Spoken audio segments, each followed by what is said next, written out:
தளபதிக்கு பண கொலைப்புன்னு சொல்லி அவர் ரொம்ப அவதூறா பேசியிருக்காரு. அவருக்கு பண கொலைப்புனா இப்போ உனக்கு எதனா சொல்ற போற வேற எதனா வாயில் நல்லா வருது பாத்தீங்கன்னா, அவருக்கு 2026 ஜெயிச்சாவன்னு சொல்லிட்டு ஒரு முன்னேற்றத்தோட களமிறி இருக்காரு. அவர் சொந்த காசை வச்சு செலவு பண்றாரு. உன்ன மாதிரி திருநெல்வேலி உண்டியல் குளிக்கு எதுவுமே பண்ணல. அவரு உண்டியல் குளிக்கு இன்னைக்கு ஈசிஆர்ல பாத்தீங்கன்னா ஒரு 2.5 லட்ச ரூபாய் மாசம் வாடகையில வீடு எடுத்து வச்சிருக்காரு. இதே மாதிரி பேசிட்டு இருந்தாருன்னா 15 வருஷமா அவர் கத்திட்டு தொடர்ச்சிலேயே கத்திட்டாரு. ஒரு மயிரும் புடுங்க முடியல அவரால். அவர் எங்க தளபதி பேசுறதுக்கு அருகதே இல்ல, சுத்தமா அவர் உழைச்சுதானே வர்றாரு, யார்ட்டி கொள்ளையடிச்சு வரல. மத்தவங்க மாதிரி எல்லாம் இல்ல. சும்மா 4 பேருக்கு சப்போர்ட் பண்ணிட்டு அவங்க கிட்ட காசை பிடிங்கிட்டு பேசுறது அப்படிலாம் கிடையாதுல்ல. நான் விஜய்க்கு சப்போர்ட் பண்ணல, சீமானுக்கு சப்போர்ட் பண்ணல. ஆனா அவரு இப்பதான் வராரு, வாய்ப்பு கொடுத்து பார்க்கலாமே.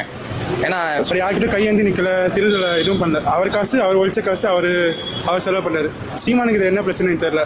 மேபி இவர் விஜய் பெரிய ஹைக்கில் இப்போ இருக்கனா டிஎம்கே டிவிக்கெல்லாம் ஏடிஎம்கே இப்போ சரிஞ்சிச்சுன்னு வச்சுங்க. டிஎம்கே டிவிக்கெல்லாம் இப்போ பெருசாக இருக்கு.